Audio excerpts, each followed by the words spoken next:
Hello friends, welcome to SSC coaching centre. दोस्तों, बहुत ही महत्वपूर्ण प्रश्न है, मोस्ट इंपॉर्टेंट। पूरा वीडियो देखिएगा, सभी प्रश्न परीक्षाओं से रिलेटेड है। तो चलिए स्टार्ट करते हैं। पहला प्रश्न है, यदि 10:13 समानुपाते x अनुपाते 26 हो तो x का मान क्या है। अधिकतर बहुत सारे बच्चों ने इस तरीके का प्रश्न नंबर एनालॉजी रीजनिंग के चैप्टर में देखा होगा, लेकिन ये जो प्रश्न है ये गणित में पूछा गया है। रीजनिंग में नहीं, गणित में। और गणित में जब ये आ जाए तो करने का क्या तरीका रहता है मैं आपको बताता हूं। करने का तरीका रहता है कि अंदर अंदर वाली संख्याओं का गुना और बाहर वाली संख्याओं का गुना। ठीक है, तो मैं पहले अंदर वाली संख्या गुना कर दूं तो ये हो जाएगा 13x। ठीक है, बराबर बाहर वाली संख्या गुना कर दूं, 10 का गुना कर दूं 26 से, तो 10 गुने 26 कर दिया दोनों का गुना। अब देखिए 13 से 26 कट जाएगा 2 बार में, इधर x बचा बराबर, और 10 का गुना जब 2 से हो जाएगा तो कितना हो जाएगा 20। तो भाई x का मान आ गया 20 निकल के। x का मान कितना आ गया 20 आ गया, जो कि बी ऑप्शन में दिया गया है। प्रश्न खत्म। कितनी देर का प्रश्न है, मैं वही ट्रिक बताऊंगा जो प्रश्न को कम से कम समय में खत्म कर दे, ताकि एग्जाम में आपका समय बचे। अब देखेंगे अगला प्रश्न। अगला प्रश्न है, यदि a अनुपात b बराबर 3:4 हो तो। देखिए a अनुपाते b बराबर हमें दे रखा 3:4, मतलब इनका अनुपात दे रखा है 3:4। तो इसका मतलब a का अनुपात मेरा 3 है, b का अनुपात 4 है। इसका मान हमसे पूछ रहा है। ठीक है, कोई बात नहीं। देखिए इनका मान हमसे पूछ रहा है, ये क्या है 4। a का मान कितना है 3, ये 4a है, मतलब 4 गुना a का मान 3 है तो मैं 4 का गुना 3 से कर दूं, फिर प्लस 3। b का मान 4 है तो मैं b की जगह 4 रखूंगा तो 3 का गुना 4 से हो जाएगा। ठीक है, इतना क्लियर। अनुपात 5 का गुना कितने से करूंगा, a का मान 3 है तो 5 का गुना 3 से कर दूं मैं, 5 गुने 3 प्लस 3 गुने कितना, b का मान कितना भाई 4, तो 3 का गुना 4 से हो जाएगा। क्लियर है। 4 त्रिक 12 प्लस 3 चौके 12। ठीक है, अनुपाते 5 त्रिक 15 प्लस 3 चौके 12। अब 12 और 12 को जोड़ा तो ये हो गया 24, अनुपाते 12 और 15 को जोड़ा तो ये हो गया आपका 27। 24 अनुपाते 27 किसी संख्या से कॉमन से कट सकता है क्या। 3 से कटेगा 3 अट्ठे 24 और 3 से कटेगा 3 निमे का 27। 3 से ये दोनों ही संख्या कट गई तो अनुपात आ गया 8:9। 8:9 यानी कि बी ऑप्शन बिल्कुल सही जवाब। तो आसानी से कर लिया। अब देखेंगे अगला प्रश्न। अगला प्रश्न है, a अनुपात b बराबर 3:4 तथा b अनुपात c बराबर 2:3 हो तो a अनुपात c का मान पूछा है। आपके पास व्यक्ति कितने हैं, a b और c, 3 है ना, तो तीनों लिख लो पहले। a अनुपाते b अनुपाते c, ये 3 दिए गए। भाई a का मान कितना है 3, तो मैं 3 लिख लूं। b का मान 4 है तो मैं 4 लिख लेता हूं। ठीक है, इतना क्लियर हो गया।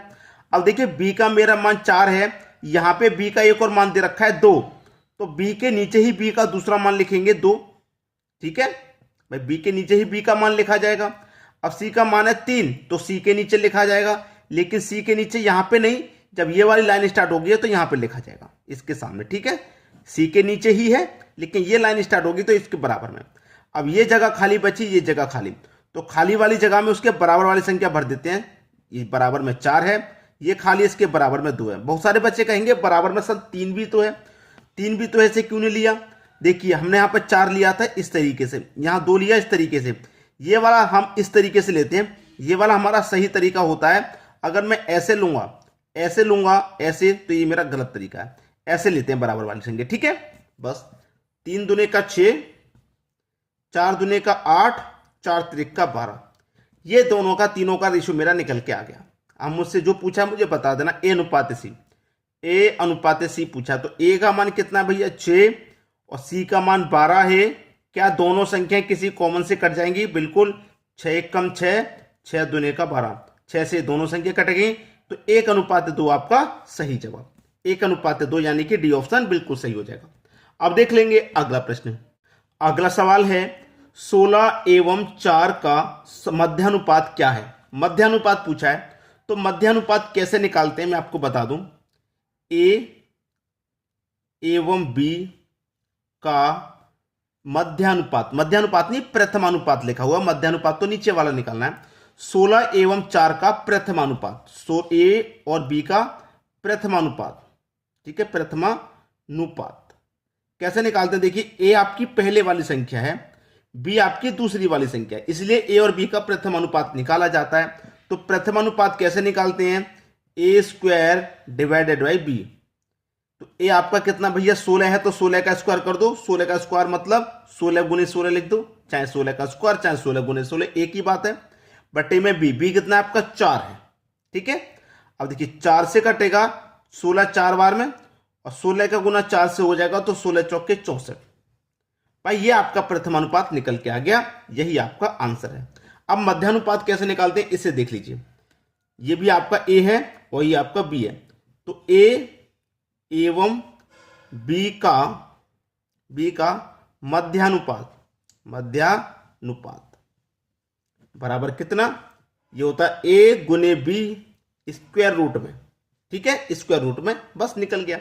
ए आपका कितना है? ए आपका 16 है तो मैं 16 ले लूं। बी है आपका कितना? बी आपका 36 है तो मैं 36 ले लेता हूं। और ये दोनों क्या है? स्क्वायर रूट में ही तो हैं, ठीक है। अब देखिए 16 का स्क्वायर रूट में करूंगा तो 4, और 36 का स्क्वायर रूट में करूंगा तो 6 हो जाएगा, तो दोनों मैंने स्क्वायर रूट कर लिया। अब 4 का गुना 6 से कर दो, क्योंकि गुने का साइन है, तो 6 चौके 24। इस प्रश्न का आंसर आ गया 24। तो प्रथमानुपात कैसे निकालते हैं, मध्यानुपात कैसे निकालते हैं, आप दोनों ही बातें अच्छे से सीख गए। अब देखेंगे अगला प्रश्न। अगला सवाल है 16 तथा 24 का तृतीयानुपात क्या होगा? देखिए ये आपका ए है और ये वही पहले के जैसे बी, तो ए एवं बी का क्या तृतीयानुपात निकालना है? तृतीयानुपात तो कैसे निकालते हैं भाई? बी का स्क्वायर डिवाइडेड बाई ए। तो बी कितना है आपका? बी आपका 24 है, तो 24 का स्क्वायर कर दें, तो हम 24 के स्क्वायर को 24 गुने 24 लिख सकते हैं। बटे में ए आ जाइए, ए है आपका 16, कटा लो भाई, 4 चौके 16, 4 छिंग 24, फिर 4 से 24 कट जाएगा, 4 छिंग 24, और 6 का गुना 6 से हो जाएगा, तो ये हो जाएगा आपका 36। तो तृतीय अनुपात कैसे निकल के आया? ये निकल के आ गया 36। एक और प्रश्न है 12, 14, 24 का चतुर्थानुपात क्या होगा? चतुर्थानुपात तो आपके पास ए बी सी, इस बार 3 संख्या है, ठीक है। तो ए बी और सी का हमें क्या निकालना है? चतुर्थानुपात निकालना है। तो कैसे निकालते हैं? B into C divided by A, ऐसे निकालते हैं। तो b कितना है भैया आपका? b है आपका 14 और c है आपका 24 डिवाइडेड बाई a का मान 12 है। अब 12 से 24 कट गया 2 बार में, 14 का गुना 2 से कर दो, तो आपका आंसर आ गया 28। 28 क्या हो गया आपका? चतुर्थानुपात। यही आपके प्रश्न का बिल्कुल सही जवाब हो जाएगा। उम्मीद करूंगा सभी को प्रश्न आसानी से क्लियर हो गया। अब देखेंगे अगला प्रश्न। अगला प्रश्न है 2 संख्याओं का अनुपात 3:4 है तथा इनका योग 420 है, तो इनमें बड़ी संख्या कौन सी है? भाई 2 संख्याओं की बात की है, तो ये पहली संख्या हो गई और ये हो गई दूसरी संख्या, ठीक है। 2 संख्याओं की बात की, अनुपात भी दे रखा है दोनों संख्याओं का, 3:4 दिया गया है और इनका योग दिया गया है 420। देखिए मैं आपको पहले भी बता चुका हूं, जब योग दिया जाता है तो अनुपातों का भी हम योग करते हैं। तो 3 और 4 7, तो इसी योग में अनुपात के योग से डिवाइड कर दो, 7 छिंग 42 और 1 की 0 60 बार में ये कट गया। हमसे पूछ रहा है इनमें बड़ी संख्या कौन सी है? तो जो अनुपात में बड़ा होगा वही संख्या बड़ी होगी। तो अनुपात में बड़ी दूसरी संख्या है, क्योंकि अनुपात 4 है बड़ी संख्या का, दूसरी संख्या बड़ी है। तो 60 का गुना 4 से कर दो, 6 चौके 24 और 0 आ जाएगा, ये 240 आपकी बड़ी संख्या है। छोटी है इसे निकाल के देख लो, 6 त्रिक का 18 और 1 की 0 180। तो आपका जो पहली संख्या वो 180, जो दूसरी संख्या 240। कौन सी ज्यादा है? जो बड़ी संख्या कौन सी है भाई? जो दूसरी संख्या वही तो बड़ी है, 240। जो अनुपात में बड़ा होता है वही संख्या आपकी बड़ी होती है। तो 240 आपका बिल्कुल सही आंसर हो जाएगा, सी ऑप्शन बिल्कुल सही। उम्मीद करूंगा सभी प्रश्न आपको आसानी से समझ में आ गए। ठीक है दोस्तों, वीडियो देखने के लिए आपका बहुत बहुत धन्यवाद।